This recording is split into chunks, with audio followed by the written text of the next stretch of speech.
Hello, this is the RPG Crawler, and it is time, once again, for Indie Game Friday, where each week I take a look at a different independent role-playing game. This week's offering is pretty basic. I'm not going to beat around the bush here.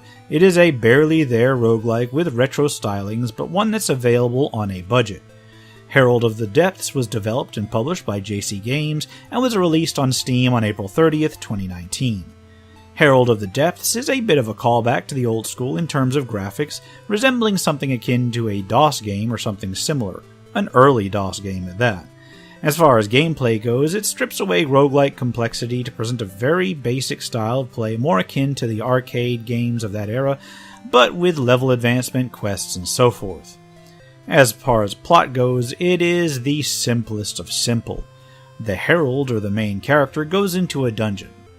That's really it. The intro doesn't tell you why, although the store page states it's to recover your lost dog.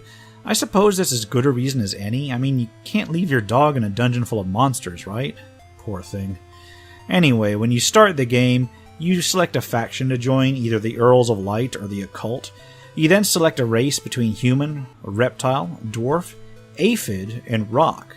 Yes, the last two are kinda goofy, but what can you do? Your race has an impact on your starting raw abilities as well as your character sprite.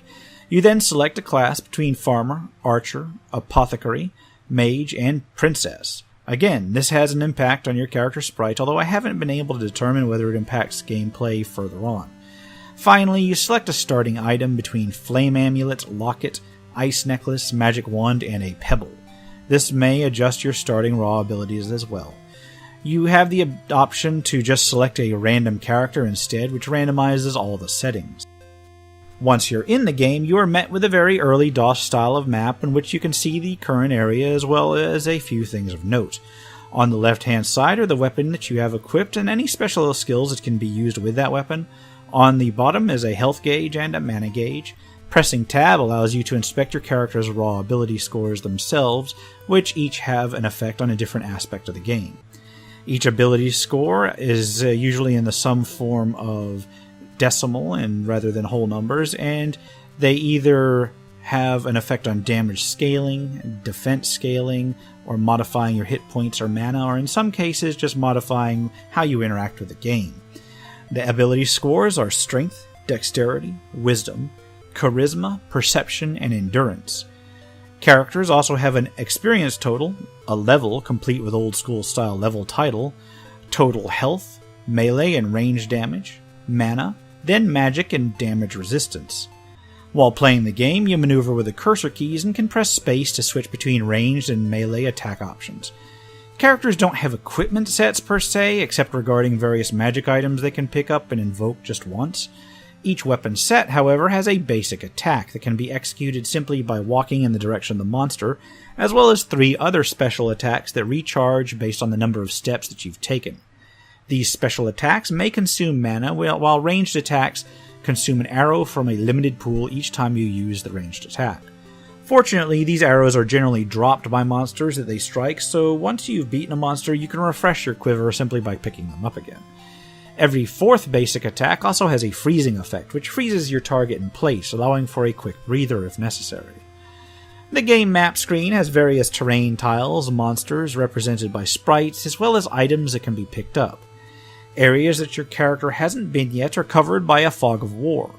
Each area is only a single screen worth of tiles, but may be connected to other screens via stairs. Various traps and other terrain can be displayed clearly on the map as well, and some walls are destructible, while others actually have explosive devices impacted in them that can detonate the adjoining walls as well. After each turn you take, whether it be to move, use a skill, or switch weapons, all enemies are then allowed to take their turns. A number of them have special abilities that you should watch out for, such as firing rays of fire or other such spells. As you take longer to progress through a particular area, more and more enemies may spawn, so while it can be beneficial to clear a level, sometimes it's wiser to simply move on to the next area. You can uncover coins, potions that restore your health, as well as various magic items that can be activated by pressing the number key corresponding to them. Each item starts unidentified, but once you have used it, further items of that type will be identified when you pick them up. When you defeat a monster, you get a certain number of experience, and when you reach certain totals, you automatically level up, which grants additional health and mana as well as an increase in raw ability scores. During play, you may also encounter NPCs. Each of these grants a quest when you move into them, which often involves finding another NPC in the same or a related area. It may involve finding a treasure or other task as well. Completion of a quest improves your standing with that particular NPC's faction and may grant additional war rewards based on your charisma.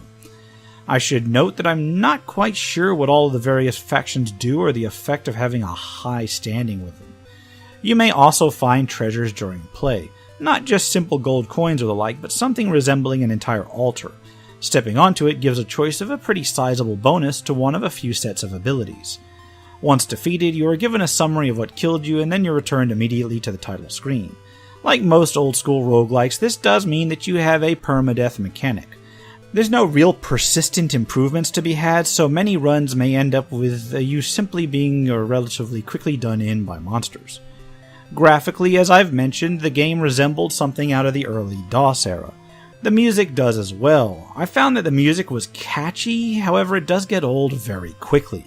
There's only the 2 tracks that I heard during my play, one theme for the title, one during the gameplay itself, and they loop constantly, and there's no way to turn them off. There's also no way to really customize key layout.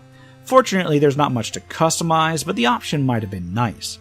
I have to admit that I found the lo-fi graphics pretty charming, but they're even rougher than NES era type graphics, so if you can't stand low-res gaming, well, honestly, you probably already quit this video, so, if you can't stand it, you can't stand it.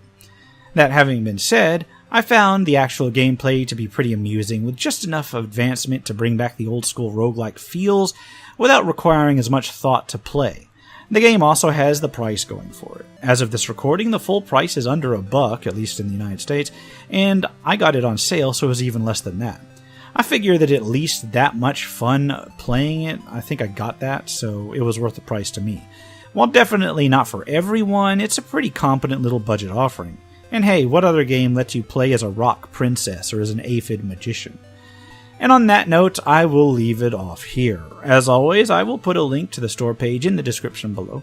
For now, this has been the RPG Crawler with Indie Game Friday, Herald of the Depths. If you like what you've seen, remember to leave a like, comment if you got any feedback, and subscribe for more RPG content, both tabletop and computer. I'll try to get into some more in-depth RPGs in the coming weeks, although I have to warn you that I may not be covering that much in terms of new releases for a little bit, because I've pretty much already got the schedule for the next several out. Anyway, until next time, take care and goodbye.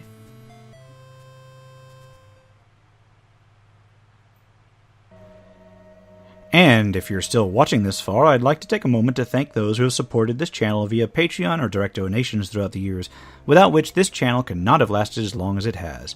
For those who are feeling particularly generous, you can still support my work through Patreon and now through Subscribestar as well, through the links in the description below.